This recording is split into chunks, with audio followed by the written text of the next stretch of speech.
really scary in those pictures. Those mug shots are really, really hard to look at. Yeah, I'm still scared of them.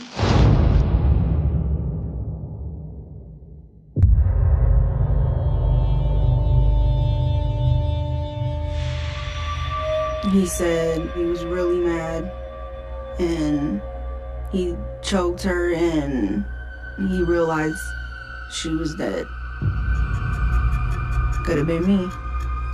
It almost was me.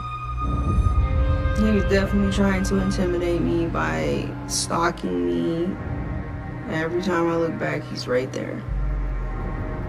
That night, he has a box cutter to my throat, and I'm yelling and I'm screaming for help. I do think he meant to kill me. But he wouldn't admit it. He won't answer any of the questions that I have. Asking him multiple times, and he just won't do it.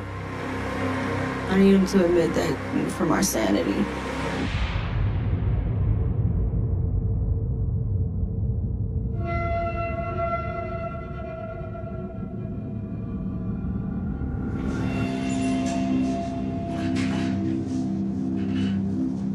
My mind automatically go to homicide, right? I'm gonna kill this person. I snapped, took out the box cutter, and got on the ground and tried to slit her throat. Has your mind always been like that? Man, I've been like that my whole life, man. You know what I'm saying? So it's only a matter of time, right? So you knew that you were basically a ticking time bomb? Absolutely. Still is a ticking time bomb?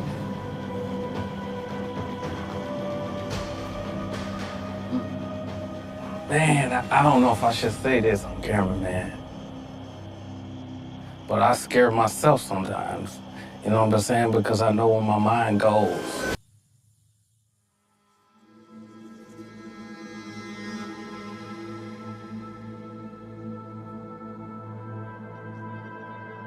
This is a picture of me and Corey.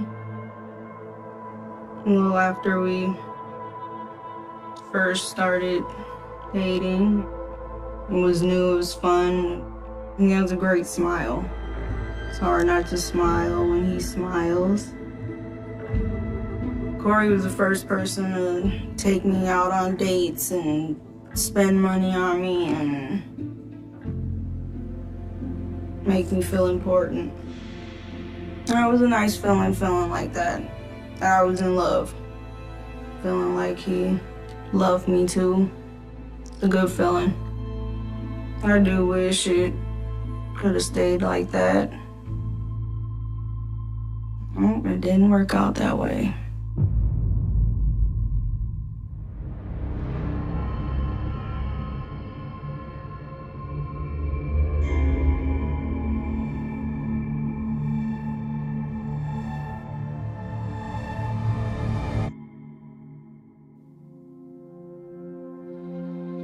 I had a okay childhood in the beginning. For most of my life, in our house, it was just me, my mom, my sister, and my sister's dad. And around like 12, I found out my parents were using drugs, and life just kind of went downhill from there. There was nothing in that house. We slept on the floor. It was more like a spot for my parents and their friends to do their drugs.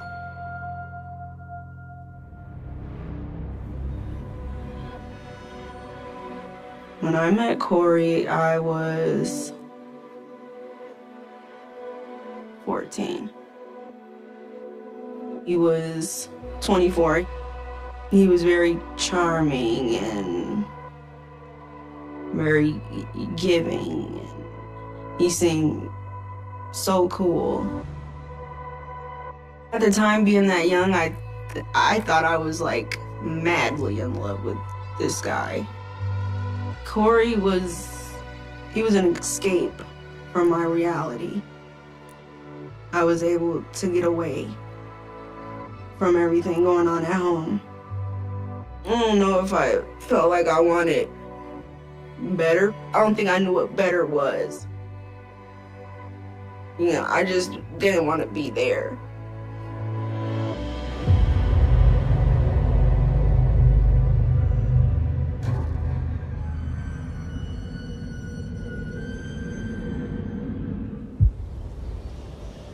The first time I seen Corey's anger, we were going out to eat. I see a couple of guys that I hung out with, and they're like, "What's up? You know, how you been?" Whenever I'm talking to them, and out of the blue, Corey just gets pissed. His face was like wrinkled up, and his eyes get really big, and just scary. I told the guys, like, y'all don't need to be talking to her. When he's yelling, they're telling him, like, no, you don't need to be saying that about her. She's not like that. Just saying some really messed up things. I was really embarrassed. Let's go. That was the first time I seen him be jealous like that. And then it was over. He didn't say anything to me. He just acted like it didn't happen. I didn't say anything to him. I didn't want to aggravate him. I was just in my head like, what just happened? Why would he do that?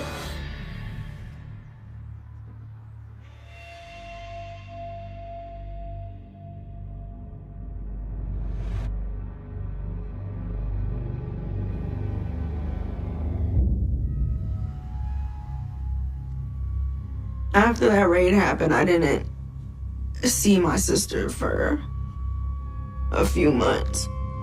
And then my sister got out of the foster home and she was at her cousin's house and I wanted to be there.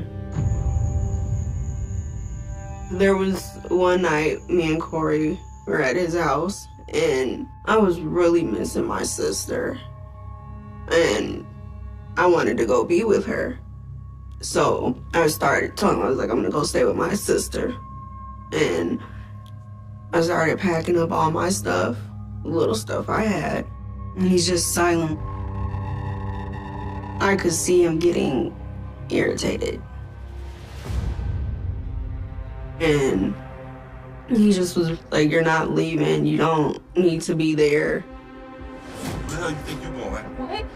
He was throwing my clothes out of my suitcase. Corey, stop! And I had a picture of my sister sitting on the dresser. And I go to grab it, and he snatches it out of my hand. And he's like, I'm not giving you this picture. If you don't stay, you can't have this picture. To get that picture back, I had to put all of my clothes back where they were, put the suitcase away, be calm, stop crying, and act like that didn't happen. He knew how much that photo meant to me. That was the only picture that I had. I feel like Corey knew, you know, what buttons to push and what would hurt me. He knew me. I'd like to know if that was his plan. To try to break me down, to keep me there. Like, I need to know that. This was the first time I seen him want that much control. Got worse from there.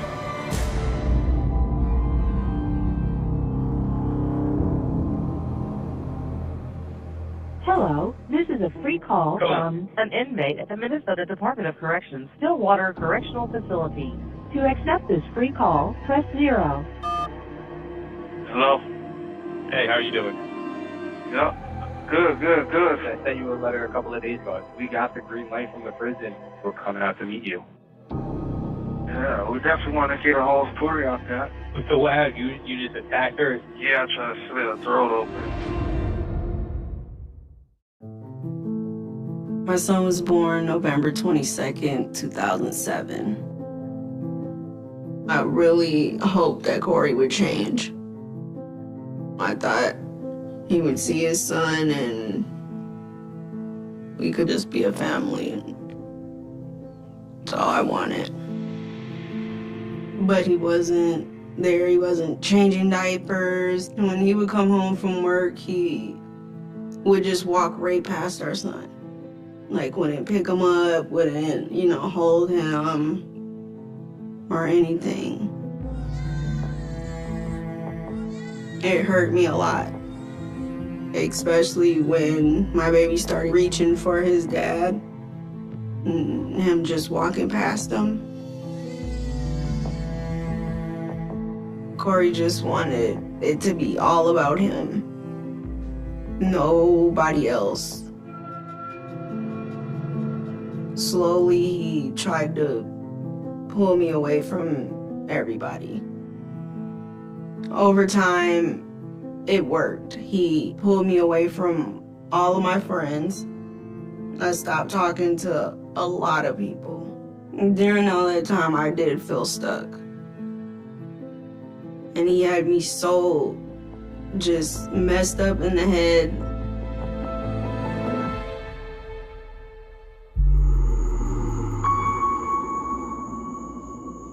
One night, it was like kind of late. He was sleeping and his phone kept ringing. And I grabbed it.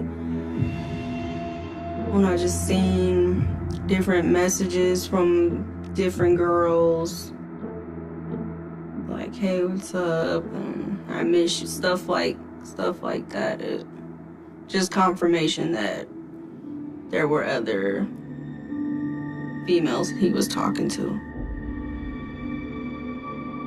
He woke up because he came out into the hallway and he seen that I had the phone. And he's like, what the are you doing? So he slapped me in the back of the head and then he kicked me, snatched the phone. Like, I didn't know who that was. I never seen that. I was scared. It was just like dead, evil. He didn't say sorry or anything. He just slammed the door. This was the first time he put his hands on me.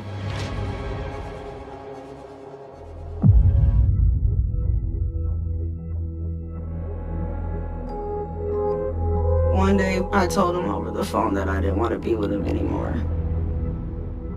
So I was tired of all the cheating. I was tired of the abuse. I was tired of the drinking. I didn't want to do it anymore. I just kept telling him I don't want to be with him.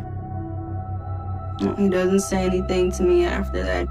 He's just silent like a snake. There's nothing you can do or say. I'm just done. And I just hung up the phone.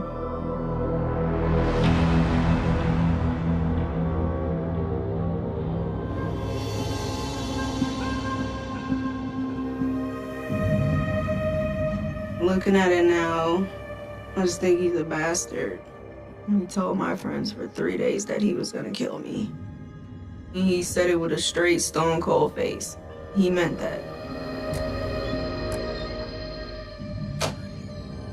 I always had to, look over my shoulder. I was scared. I had started noticing anytime I would leave the house, he was following me everywhere. He was definitely trying to intimidate me by stalking me. It's a sign of him unraveling, him not being able to control himself anymore.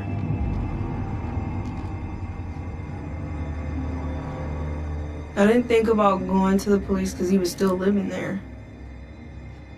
How can I say he's stalking me and we're living together? That's an unsettling feeling. I was definitely afraid for my life.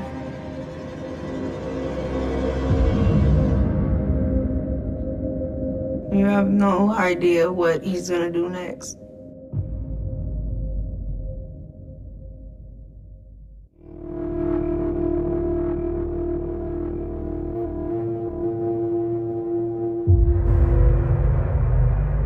He came upstairs a couple of times, tried to get me to go to the basement with him. Tell me, like, Lisa, come downstairs and have a drink. But everything in me was telling me not to go in that basement with him. Everything. I knew he was gonna try to hurt me. I knew that's why he wanted me to come down there. Kept telling him no. Something in me was just telling me that something bad was gonna happen that day. He did that 2 times. Third time he comes up, he's like, I'm taking my son. You know what? I'm about to take my son and leave. I'm out. No, you're not. When he said that, I instantly got pissed. And we started arguing. I'm telling him, like, you're not taking my son nowhere.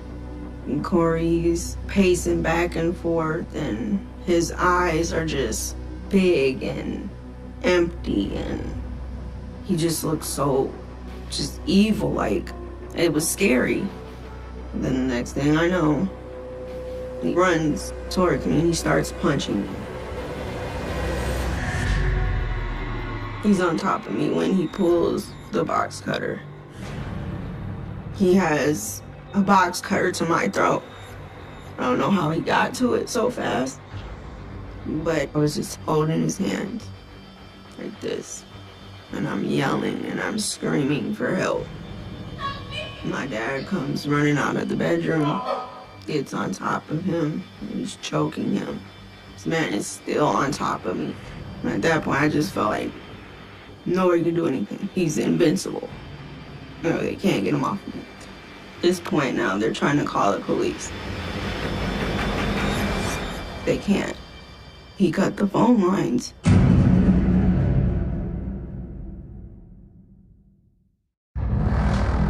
We're face to face. Looks like the devil. There's nothing there. Eyes just like they were just completely black. And I don't know where I got that strength from to hold him off. The box cutter is literally, if I moved the wrong way, they would have cut me. I'm just screaming, help me, over and over again. My sister, she runs up to the neighbor. The neighbors call the police. When the police get there, he finally got off of me. Runs back down to the basement and breaks out the window and leaves. And I feel something leaking from my head, and I touch its blood. There was blood on the floor, there was blood on the couch. I had to get 7 staples in my head. And I still have the scar. It's a reminder all the time. Right at the top of my head, you can see the scar. It's there.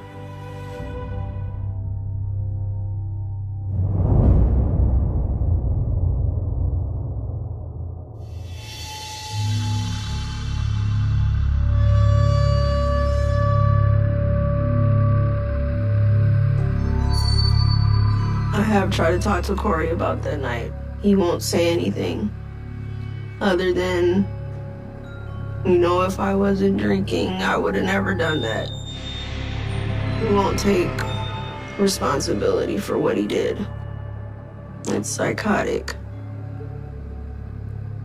And I would love to know why he did that to me. Like, it's one thing for you to slap me or, you know, in the heat of an argument. But to sit there and plan this, what did I do to you? Like, for you to not want me to be here anymore?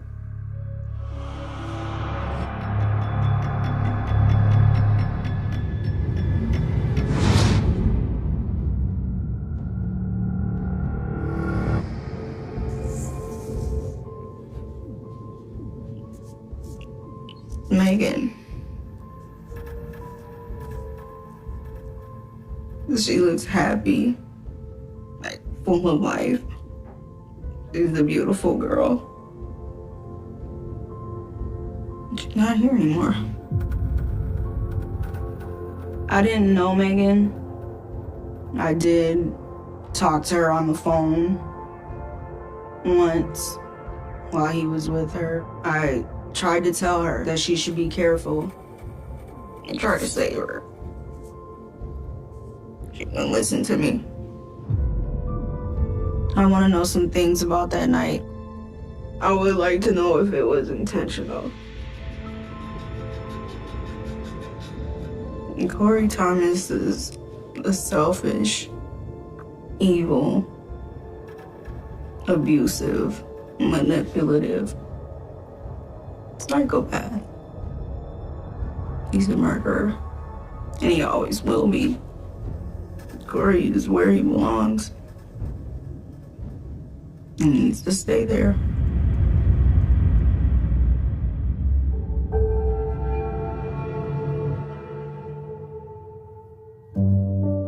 Corey only having 10 years left it's hard to think about that. 10 years goes by fast.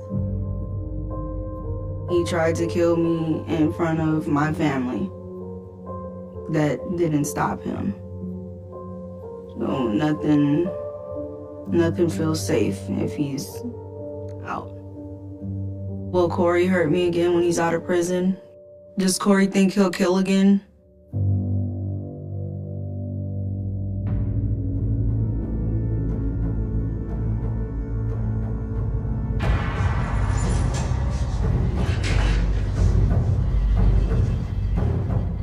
Do you think you're evil? I could be evil, yes. Is I'm an evil person? No, but I can be evil. Because I always start off as nice. You know what I'm saying? And then if something don't go my way, if I get mad, I get angry, and then that's when I become evil. That's when the evil come out. Who was Megan Neely? Megan Neely was a girlfriend that I met when I got out of prison. I met her at a meeting. I was living in a sober home. She was nice and sweet and supportive. A good mother too, so. She was making me better by keeping me sober, keeping me out of trouble.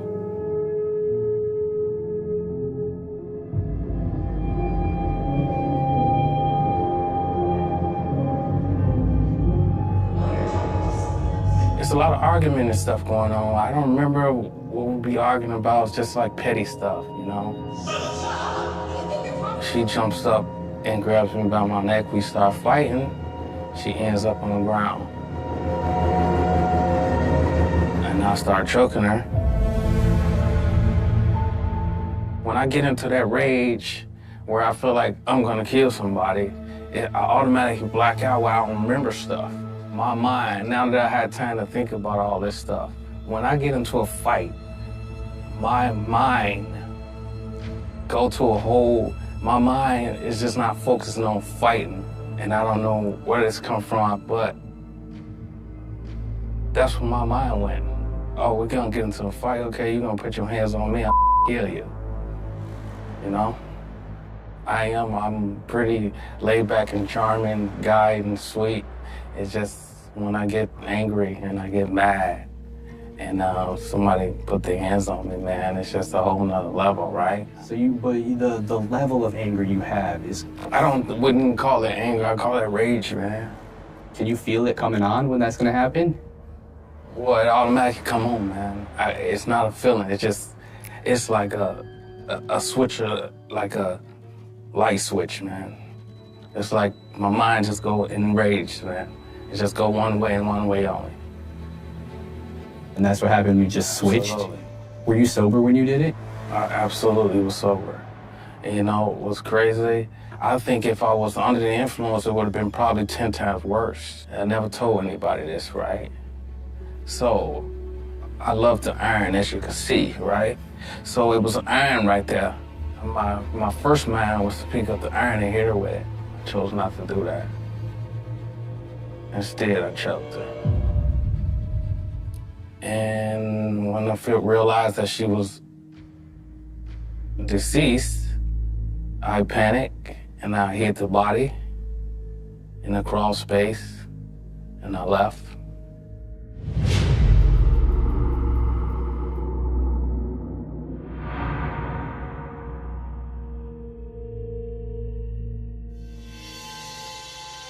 I've been in prison since 2011. I've been having a lot of positive stuff going on with myself, you know. No trouble. I haven't been getting no major trouble. Go to school, I work. You consider yourself reformed? Absolutely, because the reason I feel I'm reformed now is because I stop and think before I make a decision. And I'm so used to just making a decision and then worry about the consequences and stuff later. Talk to me about New Year's Eve, 2008.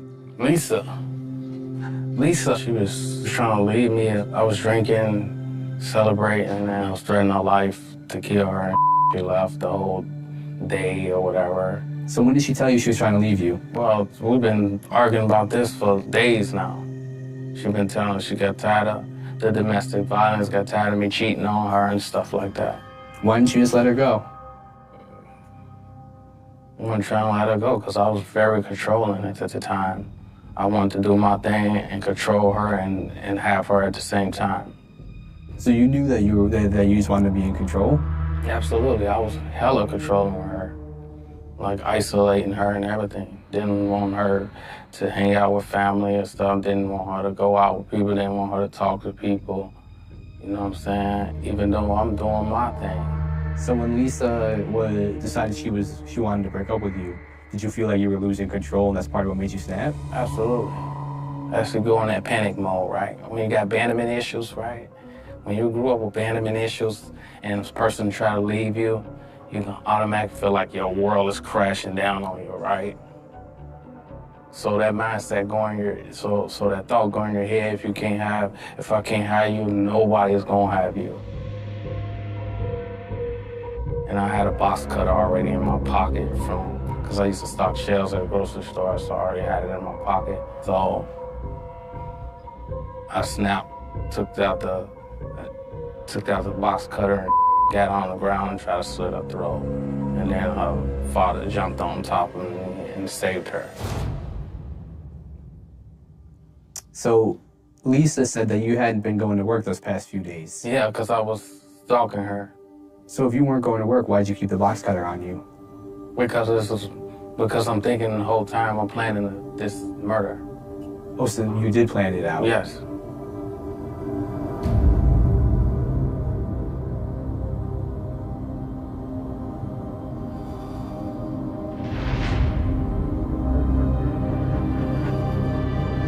How long did you plan that attack? I'd say probably a couple months. Well, just was thinking about the place where I'm gonna do it at, where I'm gonna do it at, because it was instance where I followed her and her friends to the grocery store. If I was gonna do it in the grocery store, outside of the grocery store, where, if I was gonna do it while she was sleeping, if I was gonna do it while we're alone. So these are my thoughts at the time. My plan was to kill her so she wouldn't go and be with nobody else. But you knew her folks and your son were there. What about them? I didn't care about none of that. I didn't even care about my own son at that time, man. What does that say about your mindset then? That says that my mind up. And that's my thoughts is up, and that's where I go when I'm in that controlling mode. Did you ever love her? I cared about her at a certain extent. Did I love her? No, I don't think so. I love what she could do for me, but I tell them that. So are you capable of love?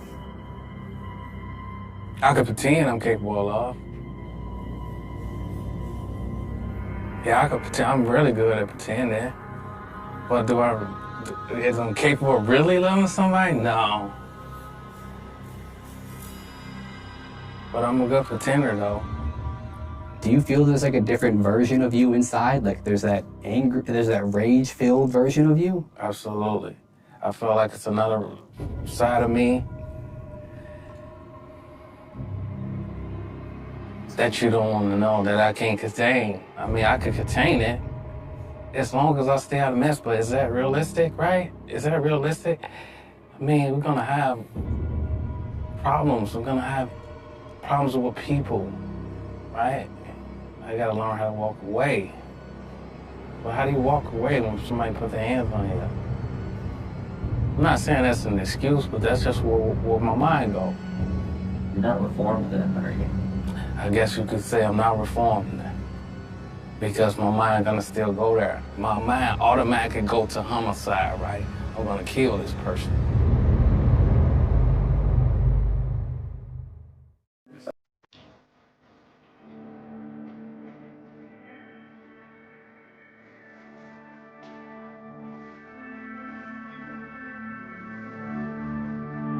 You all right? Yeah, Nervous? yeah.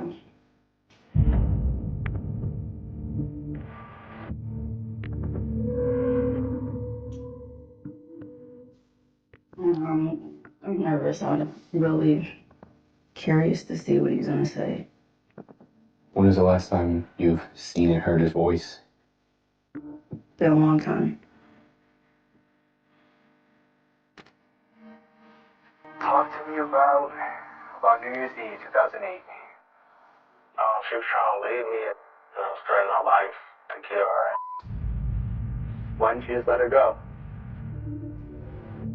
I wasn't trying to let her go because I was very controlling at the time. I wanted to do my thing and control her and have her at the same time. I was hella controlling her, like isolating her and everything. I actually go in that panic mode. And if a person try to leave you, you can automatically feel like your world is crashing down on you, right? Because I can't stand seeing you with somebody else. So I'll try to kill her so she won't be with nobody else. He admitted it.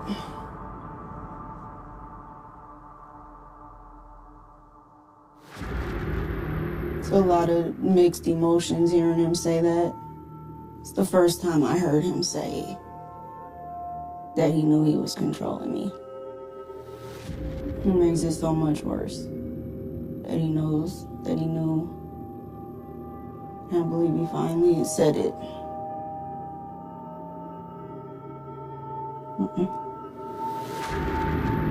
He looks crazy. He looks crazy. Okay. Yeah, this is.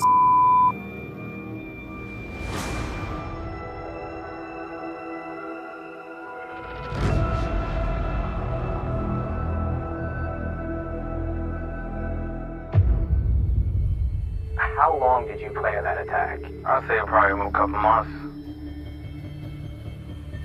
So were you planning on killing her even before you knew she wanted to break up?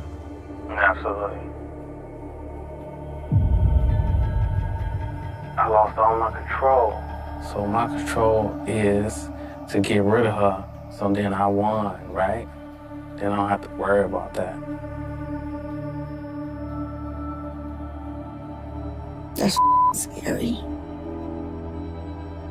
I had no idea. What the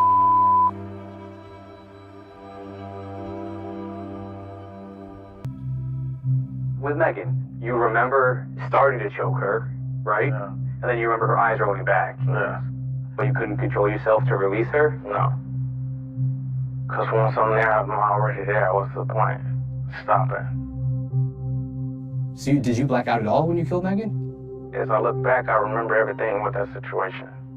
I love the iron, as you can see, right? So it was an iron right there. My first mind was to pick up the iron and hit her with it. I chose not to do that. Instead, I choked her. So you were conscious of what you were doing. Yes. I mean, you may not be able to control it, but you were conscious of what you were doing. Absolutely. So did you black out for any of Megan's murder? No, I don't think so. That's scary. because he told me he blacked out. But he was fully aware of everything that he was doing. And at any point in time, he could have let her go. And for him to say that he was already there, what was the point? You're a murderer. Like, why you couldn't just let her go? I think Corey lied to me about being aware of killing Megan because he knew if I knew that he was aware of that, I probably would never speak to him again.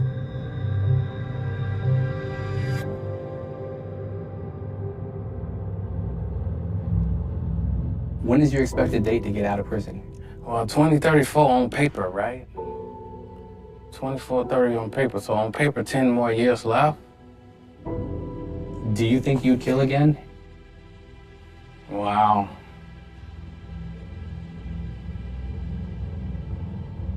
I don't know. I don't know how to answer to that question. So this is my last chance. I'm gonna try my hardest. I can't make that decision now. I don't know what I'm gonna do until I'm faced with a certain situation or scenario.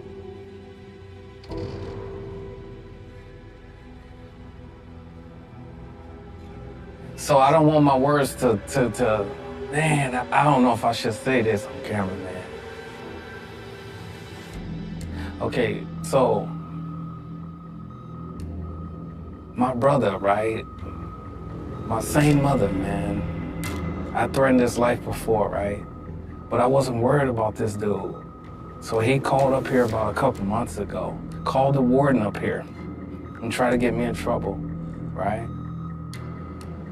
So the first thing that come to my mind is what? I'm gonna get out and kill this dude, man. He tried to get me in trouble. See, that's a different situation. He didn't put his hands on me, but he tried to get me in trouble, right? So yes, it's scary. My mind do still go there.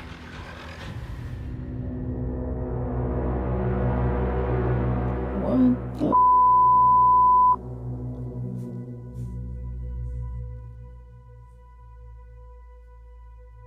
He'll do it again. He just said it. I don't ever want to see him or speak to him again.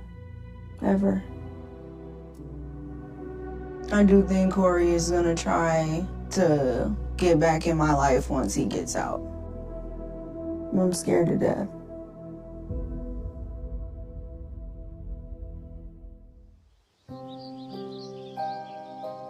I feel very lucky that I survived Corey. I'm still here. My son still has his mother. And I've kept all of this from my son, including him knowing who his real father is. I've got rid of pictures. I've made everybody lie to my son, not tell him who his father is. Because I'm just trying to protect him. I don't want him to know. I don't want him to know. I hope he can understand that. I really do. Corey getting out worries me a lot. I'm worried for myself, but I'm more worried about my son.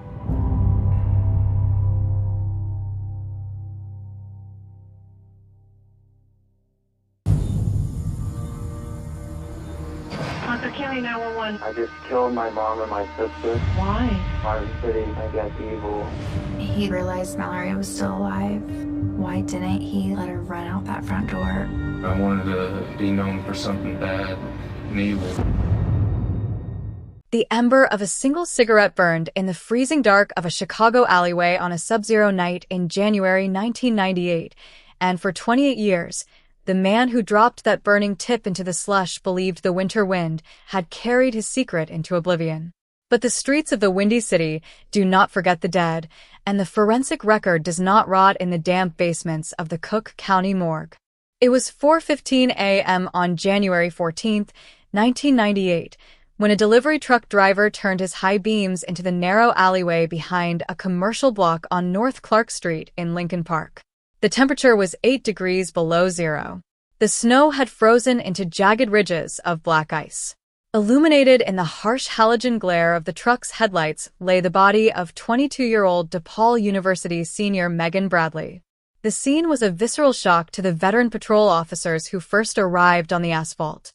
Megan was fully clothed in her winter coat, her heavy knit scarf still wrapped tight, her canvas backpack undisturbed across her shoulders. Her wallet, containing $60 in cash, her student identification card, and her keys, sat completely unmolested inside her zippered pocket. There was no robbery. There was no theft. What the county medical examiner documented instead was a swift, brutal execution of total predatory violence, severe blunt force trauma to the base of the skull, and manual strangulation, executed with such explosive force that her silver chain necklace had embedded directly into the skin. The crime scene unit sealed off the alley with yellow tape that snapped violently in the lakefront gale. Chicago detectives working under blinding floodlights found 0 footprints on the hard-packed ice, no murder weapon, no defensive wounds beneath the victim's fingernails, and no immediate witnesses in a neighborhood that had shuttered its windows against the blizzard.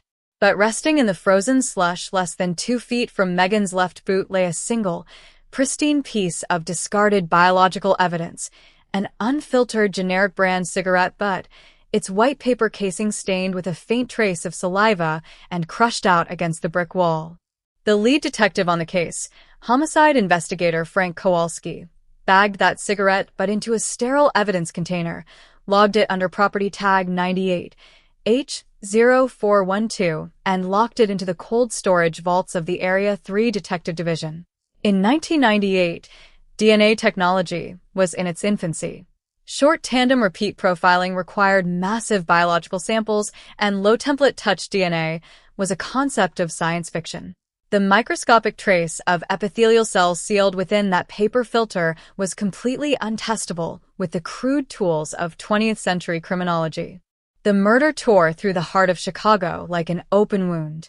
Lincoln Park had long been regarded as an impenetrable sanctuary of tree-lined brownstones, upscale boutiques, and college campuses.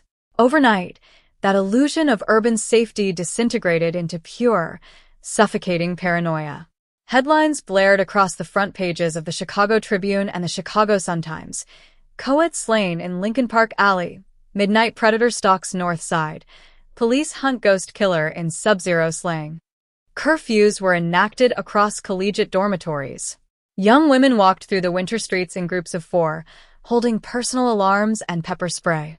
Security cameras, still rare and grainy in 1998, were hastily mounted above alleyway doorways. Kowalski and his task force interrogated over 200 potential suspects, bartenders who had served Megan her last drink at a neighborhood pub 3 blocks away, ex-boyfriends, classmates, taxi drivers who worked the Clark Street corridor, and known local offenders. Every single lead collapsed into a wall of verified alibis and dead ends. The killer had left no digital footprint, no witnesses, and no identity. As months bled into years, the investigation ground to a complete standstill. Detective Kowalski retired in 2007 with Megan Bradley's crime scene photograph taped to the inside of his personal ledger. The case file, once a towering stack of active search warrants and tip sheets, was stamped with the definitive bureaucratic obituary, unsolved cold case. The killer faded back into the rhythm of the metropolis, walking the same sidewalks, taking the same elevated trains, and reading the sensational headlines of his own crime while sipping coffee in neighborhood diners. He lived an unremarkable life, shielded by the invisibility of normal routine, completely convinced that the bitter freeze of 1998 had buried his tracks forever. He did not know that inside the climate-controlled evidence repository of the Illinois State Police Crime Lab, that single, crushed cigarette butt was waiting for the world to catch up. By early 2026, the Cold Case Homicide Unit of the Chicago Police Department initiated a systematic review of unsolved homicides from the late 1990s, utilizing modern high-throughput single-cell DNA extraction. Forensic geneticists submitted the preserved paper filter from property tag 98H0412 to specialized genealogical laboratories. The microscopic biological residue yielded an immaculate, full-spectrum STR profile. The profile did not hit on the National Convicted Offender Database, proving that the killer had never been arrested for a major felony in the decades following the murder. But forensic genetic genealogists constructed a sprawling family tree spanning 5 generations of Cook County residents, triangulating the genetic markers down to a single branch of immediate kin.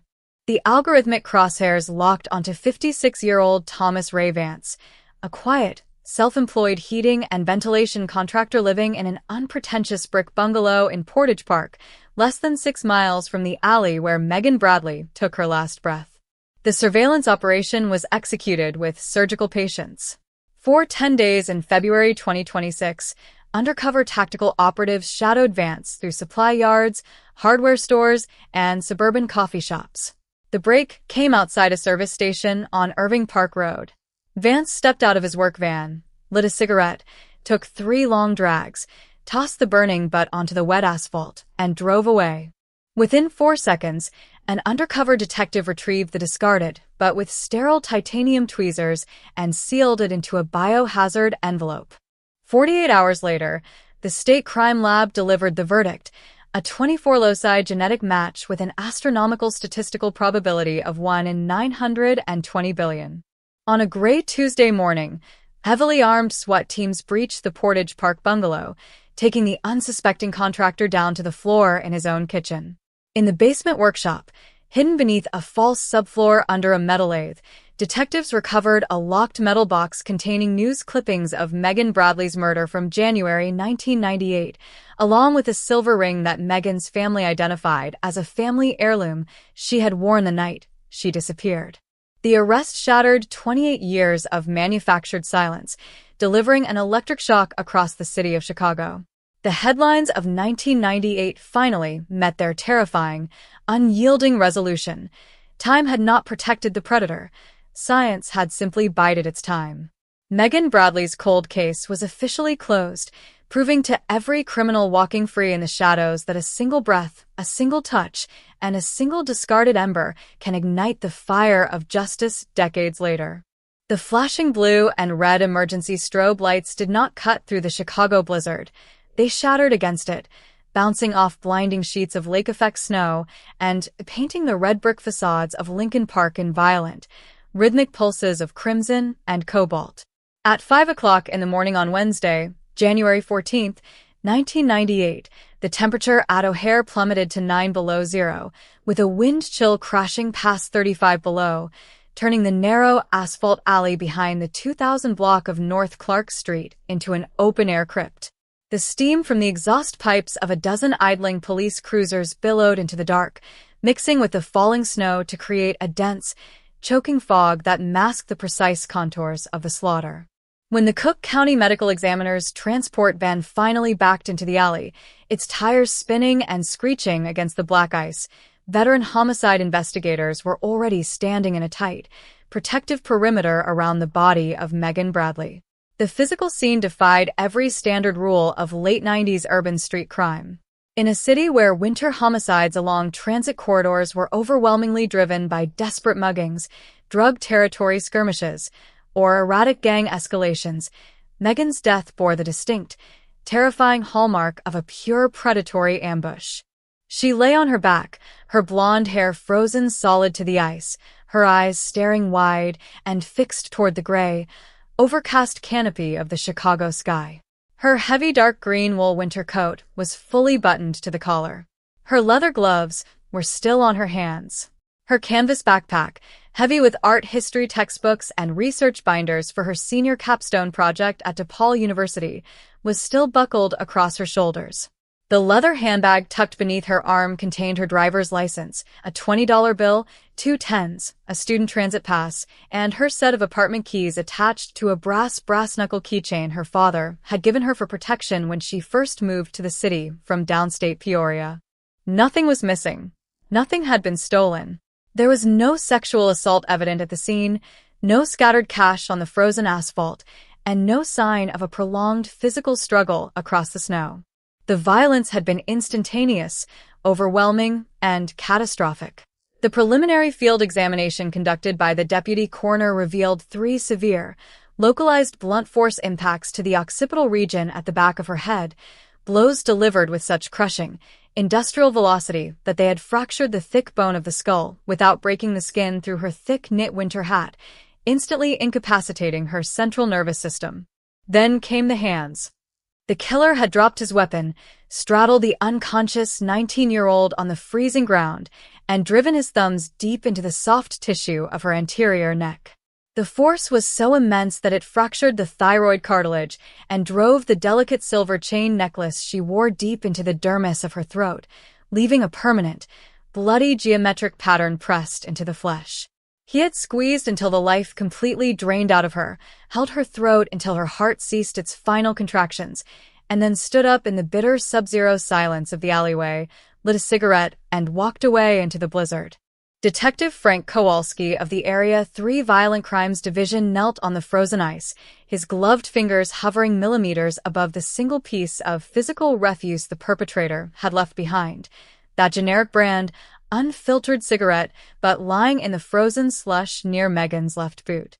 In 1998, crime scenes were processed with wooden tweezers, sterile paper packets, and heavy glass specimen jars. Kowalski carefully lifted the frozen paper cylinder, noting the faint amber discoloration of saliva on the filter end and the charred edge where it had been aggressively stubbed out against the rough brickwork of the adjacent dry cleaner's back wall. "Bag it, tag it, and keep it frozen," Kowalski barked to the evidence technicians, his breath freezing instantly on the collar of his heavy trench coat. If this bastard lived long enough to smoke a square over her body, he left a spit on that paper. Get it down to the central lab at 11th and state before the ice melts. Kowalski knew, even as he spoke those words into the freezing night, that the forensic science of 1998 was fundamentally inadequate to deliver an instant miracle. The Federal Bureau of Investigation's Combined DNA Index System, known as CODIS, was still a fragmented, embryonic network operating on early restriction fragment, length polymorphism, and primitive STR protocols that required massive, quarter-sized pools of fresh biological fluid to generate a readable genetic ladder. A microscopic smear of dried epithelial cells on a frozen piece of paper was, for all practical investigative purposes in the late 90s, a ghost trace, an untestable, silent artifact that could tell detectives the blood type of the smoker, but nothing more. By daybreak, the news of the slaying had detonated across the city of Chicago like a seismic shockwave. Lincoln Park was not just any neighborhood. It was the crown jewel of the North Side's post-industrial renaissance, an affluent, highly educated sanctuary of leafy residential boulevards, historic greystones, bustling coffeehouses, and university life. It was a place where young professionals and college students walked home from neighborhood taverns at 2 a.m. without looking over their shoulders, operating under the implicit assumption that the violent crime waves that plagued the city's marginalized outer neighborhoods could never cross the invisible borders of Clark Street and Fullerton Avenue. The murder of Megan Bradley obliterated that illusion in an instant. The morning editions of the city papers went to print with urgent, black ink banner headlines that set off a wave of pure urban hysteria. DePaul Sr. executed in Lincoln Park Alley. Midnight Strangler stalks North Side. Police warn. Predator on the loose. Television news vans from every major network lined Clark Street for 6 blocks, their satellite dishes pointed toward the sky, broadcasting live reports that turned Megan's final steps into a national obsession. Megan had spent the final hours of her life doing what thousands of other 22-year-old college seniors did on Tuesday evenings. At 9:30 p.m. on January 13th, she had met 3 classmates at a warm, dimly lit tavern on North Lincoln Avenue to celebrate the completion of their midterm architectural history exams. Witnesses at the bar remembered her laughing, drinking a single dark beer, and sketching building facades in the margin of her notebook. At 1:15 a.m., as the snow began to fall in dense, blinding sheets, Megan declined an offer for a shared cab back to her off-campus apartment on Belden Avenue, a distance of barely 4 blocks through what was supposed to be one of the safest pedestrian corridors in the entire state of Illinois. It's only a 5-minute walk, and the snow is gorgeous, she told her roommate with a smile, wrapping her red knit scarf around her face, pulling her gloves tight, and stepping out through the heavy wooden doors of the tavern into the sub-zero night. Between 1:20 a.m. and 1:35 a.m., surveillance footage from a local savings and loan ATM captured a grainy, low-resolution silhouette of Megan walking north along the sidewalk of Clark Street, her head ducked against the driving wind, her breath billowing in white clouds. Less than 50 feet behind her, emerging from the dark periphery of a closed auto repair shop, the camera caught the indistinct, flickering shadow of a second figure, tall, broad-shouldered, wearing a heavy hooded industrial work parka, walking with a steady, rhythmic stride that matched Megan's pace step for step. That was the last time Megan Bradley was seen alive. For 45 minutes, between the ATM camera recording and the estimated time of death established by the medical examiner, there was a complete, lightless void. Did the killer confront her on the sidewalk? Did he flash a weapon, force her down the narrow opening of the alleyway behind the dry cleaner, and strike her down before she could scream? Or did he strike from the absolute blackness of the alley mouth, dragging her into the shadows with the practiced, silent efficiency of an experienced hunter? Detective Kowalski and a dedicated task force of 24 Area 3 homicide detectives launched one of the most aggressive manhunts in the history of the Chicago Police Department. They established an around-the-clock command post inside the 19th District Station House on Belmont Avenue. They mapped every alley, every subterranean basement entrance, every boiler room, and every commercial loading dock within a 2-mile radius of the crime scene. They went door to door through the freezing tenements, the restored Victorian homes, and the collegiate apartment buildings, conducting over 400 field interviews in 48 hours. They hauled in every registered sex offender living in Cook County, running exhaustive background checks and submitting their alibis to merciless scrutiny.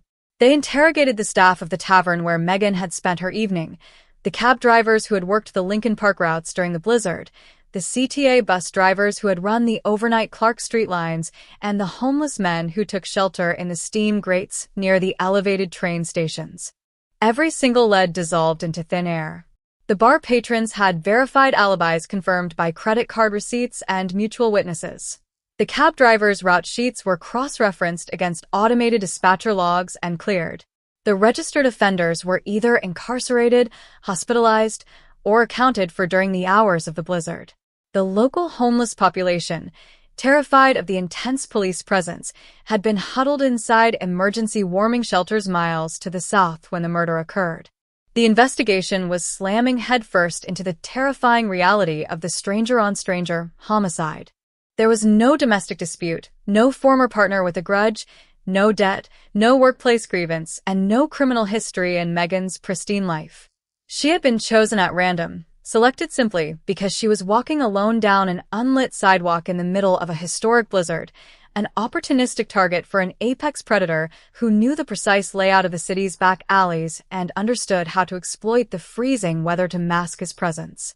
Inside the Illinois State Police Crime Laboratory, the forensic analysis of property tag 98 H0412 yielded the first agonizing dead end.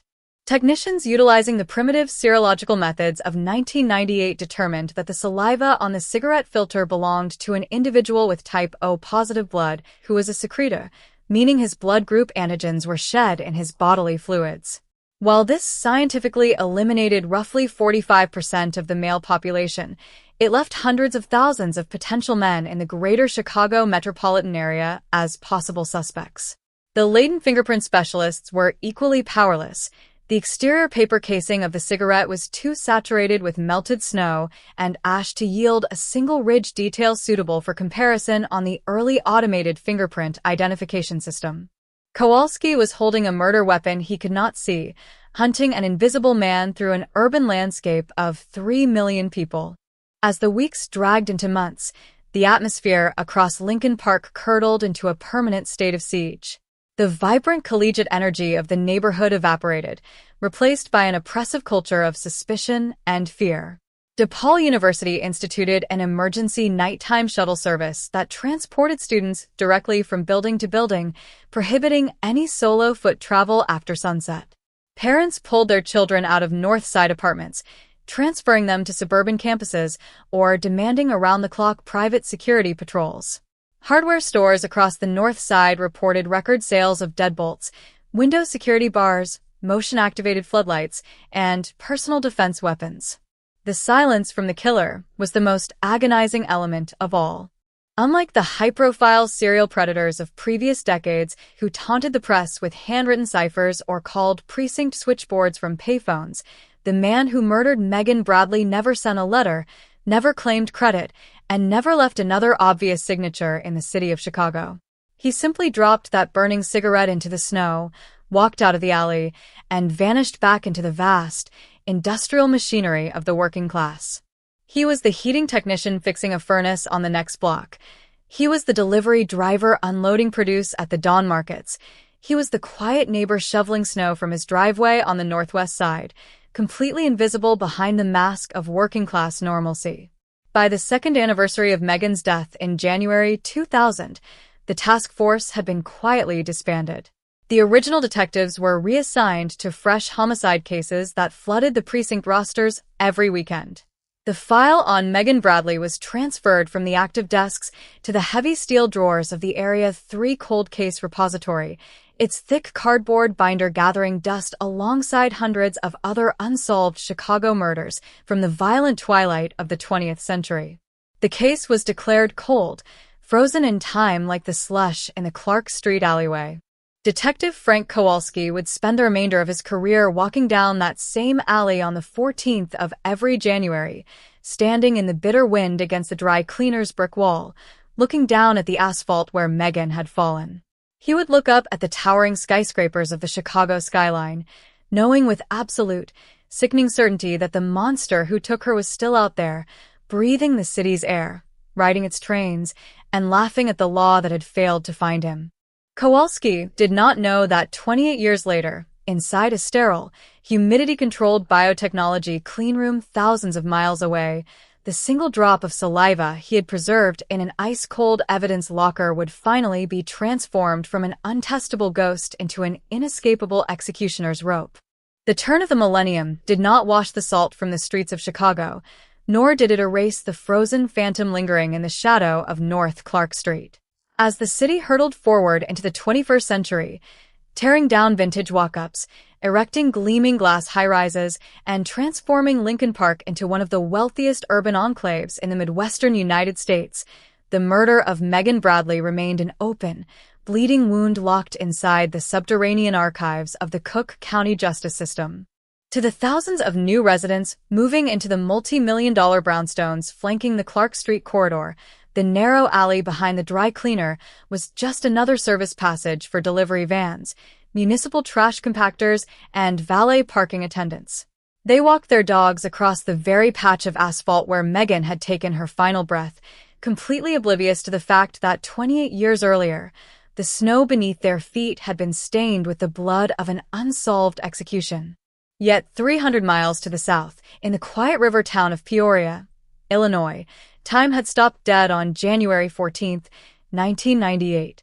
For Megan's parents, Arthur and Catherine Bradley, the passage of decades was not marked by anniversaries or milestones, but by the hollow, ringing silence of a telephone that never delivered an answer. Their living room became a shrine frozen in late 90s amber. Megan's unfinished charcoal sketches framed on the walls, her high school graduation tassels hanging from the mantel, and her bedroom preserved exactly as she had left it before packing her bags for her final semester at DePaul. Year after year, through the blistering heat of Midwest summers and the bitter chill of Illinois winters, Arthur Bradley wrote a handwritten letter to the superintendent of the Chicago Police Department on the first business day of every single month. Hundreds of letters, composed in steady, disciplined cursive, asking the exact same desperate question. Is my daughter still remembered? Are you still looking for the man who strangled her in the snow? Catherine Bradley's health fractured under the unrelenting weight of ambiguous grief. She spent nights sitting by the front window, staring into the dark street, convinced in the fragile twilight of her mind that she might see her daughter walking up the gravel driveway. When Catherine passed away in the autumn of 2014 from congestive heart failure, she held Megan's high school portrait against her chest, leaving her husband Arthur to carry the crushing burden of the search entirely alone. Inside the Chicago Police Department, the world had changed, but the file remained immobile. When Detective Frank Kowalski retired from the force in the spring of 2007, he did not celebrate with a grand banquet or a speech before his peers. He packed his locker into a single cardboard box, turned in his gold detective shield, and spent his final 2 hours on duty down in the basement vault of the Evidence and Recovered Property section on South Loomis Street. He stood before metal storage locker L-44, pulling out the heavy, dust-coated banker's box labeled Case 98, H0412. Bradley Megan. Inside, preserved in a humidity-regulated steel evidence drawer, was the original wooden-backed evidence tube containing the frozen remnant of the crime scene, that single, generic brand, unfiltered cigarette but crushed into the snow against the dry cleaner's brick wall. Kowalski knew that he was walking away defeated. He had spent 9 years chasing ghosts, chasing license plates that led nowhere, interrogating hundreds of men who looked like the shadowy silhouette captured on the 1998 ATM camera, only to watch every single lead evaporate into administrative dead ends. He had watched the case slip from the daily headlines to the Sunday retrospective columns and finally into the lightless, permanent obscurity of the cold case stacks.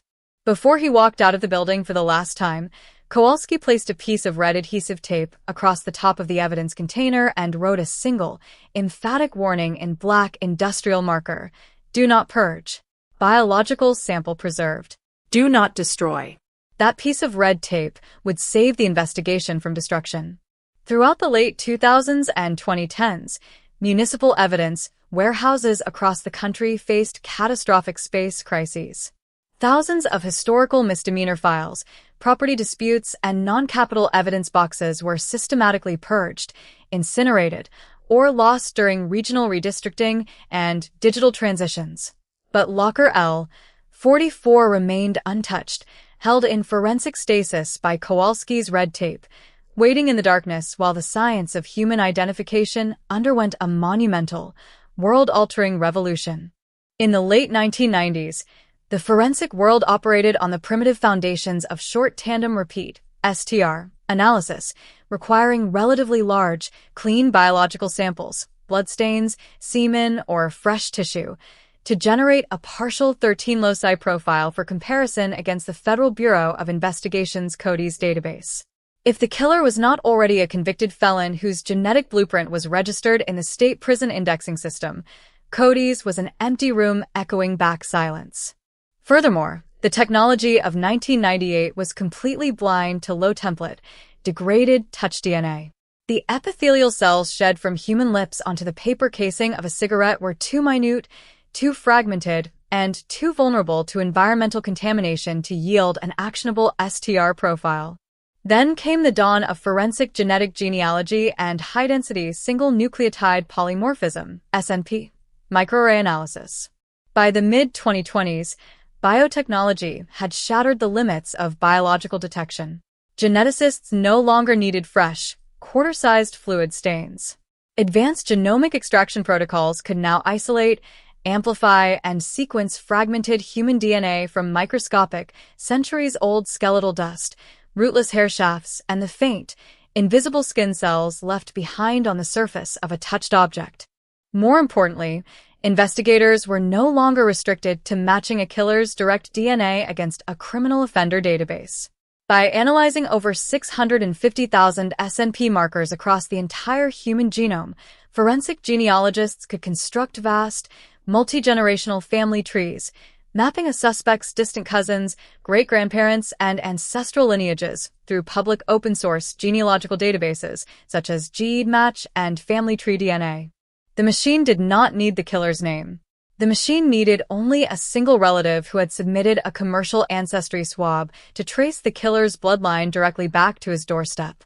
In January 2026, marking the 28th anniversary of Megan Bradley's murder, The Illinois Attorney General's Office and the Chicago Police Department Cold Case Homicide Unit announced the launch of Operation Frozen Ledger, a high-priority, federally funded task force dedicated to applying next-generation sequencing to the city's top 20 most notorious unsolved homicides of the 1990s. At the top of that list sat the name of Megan Bradley. The lead investigator assigned to reopen the cold file was Detective Elena Ramirez, a sharp, tenacious 38-year-old homicide investigator who had built her reputation on resolving multi-decade forensic dead ends. Ramirez carried no allegiance to the old political hierarchies of the 1990s. She was an investigator fluent in the language of genomics, digital triangulation, and high-tech forensic pathology.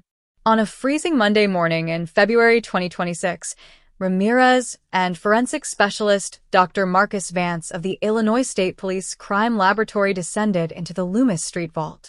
They located locker L-44, broke the faded wax seal on evidence box 98, H0412, and retrieved the vintage wooden-backed tube containing the 1998 cigarette butt. The stakes could not have been higher. The preserved cigarette filter was the state's only piece of physical biological evidence linked directly to the perpetrator.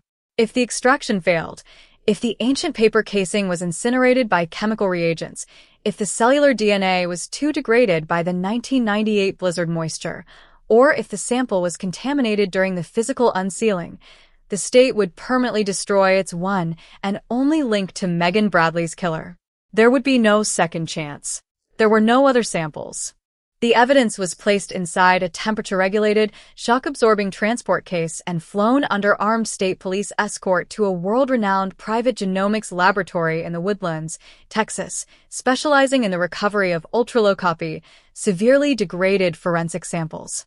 Inside the laboratory's ISO-certified Class 10,000 cleanroom, technicians dressed in full-body positive pressure containment suits placed the 28-year-old paper filter beneath high-magnification stereo microscopes. The filter was discolored, brittle, and stained with the amber residue of decades-old nicotine and dried saliva. Using ultra-fine microscalpels, the forensic geneticists meticulously peeled away the outer paper wrapping, separating the microscopic layers where human epithelial cells from the killer's lower lip had adhered to the cellulose fibers in the freezing cold of that January night. The biological material was subjected to a revolutionary enzymatic lysis protocol designed specifically to break down degraded cellular walls without shearing the fragile, fragmented strands of double helix DNA inside. For 72 agonizing hours, automated robotic liquid handling systems worked in continuous cycles, washing the extracted genetic material through specialized silica membrane columns to remove chemical inhibitors, soot particulates, and environmental contaminants. On the fourth day of processing, the laboratory's digital fluorometers delivered the reading to the waiting scientific team. The extraction had yielded 75 picograms of pristine, undamaged human genomic DNA, an infinitesimal amount, invisible to the naked eye, but more than enough to unleash the full computational fury of modern high-density SNP microarray sequencing. The raw biological data was loaded into a massively parallel sequencer, which ran for 36 continuous hours, reading and digitizing over 700,000 individual genetic markers across all 23 pairs of human chromosomes. When the sequencing run completed, the laboratory generated a pristine, high-resolution digital FASTQ profile. The genetic profile was that of a Caucasian male with blue or gray eyes, brown hair, fair skin with a high predisposition for freckling, and deep ancestral roots originating in the Pomeranian region of Eastern Europe and the British Isles. The state was no longer hunting an invisible phantom in the snow. They were holding the killer's complete biological blueprint. Within 4 hours of data generation, the digital profile was officially uploaded to the authorized law enforcement portals of GEDmatch and Family Tree DNA under emergency genealogical search protocols authorized by a Cook County grand jury warrant. The computational algorithms began sifting through millions of voluntary genetic records worldwide, calculating the centimorgan, cm, values that measure the exact amount of shared DNA between the unknown killer and every registered user in the database. The screen lit up with 3 distinct matches. None of the matches were an exact hit. None of them belonged to the killer himself. But the algorithms had located 3 distant biological anchors: a third cousin living in Grand Rapids, Michigan, sharing 112 centimorgans across chromosome 4, a second cousin once removed residing in suburban Milwaukee, sharing 185 centimorgans, and a third cousin residing in downstate Illinois. A dedicated team of 5 forensic genealogists, working alongside Detective Ramirez in a secure operational suite in Chicago, began the exhausting, brilliant process of reverse family tree construction. They were building a human pyramid in reverse, starting from the distant cousins and climbing backward through the branches of time to locate the common ancestral couple whose bloodline had converged in late 19th century Chicago. For 14 days and nights, the genealogical task force combed through thousands of digitized historical records, 1900, 1920, and 1940 federal census sheets, Cook County marriage licenses, baptismal registries from historic Polish and German Catholic parishes in West Town, World War II draft registration cards, cemetery plot maps, property deeds, and obituary archives from the Chicago Daily News. They traced the ancestral tree back to a couple named Stanislaw and Helena Vance, who had emigrated from Prussia to Chicago in 1892, settling in the dense industrial neighborhoods surrounding the Union stockyards. From that single immigrant couple, the genealogists moved forward in time, documenting every single child, grandchild, and great-grandchild across 5 generations. They mapped out over 400 individual descendants, methodically eliminating hundreds of branches based on gender, geographical location, and age. Branches that had moved to California, Texas, or Florida were systematically crossed off the board. Female descendants were eliminated based on the Y chromosome markers confirmed in the crime scene DNA. Men who were too old, too young, or actively serving in the military overseas in January 1998 were verified and removed from suspicion. By the evening of February 24, 2026, the sprawling family tree, which had once covered 4 dry erase walls inside the task force war room, had been violently whittled down to a single, terrifying coordinate. One specific branch of the family had remained rooted in the northwest side of Chicago for 3 generations.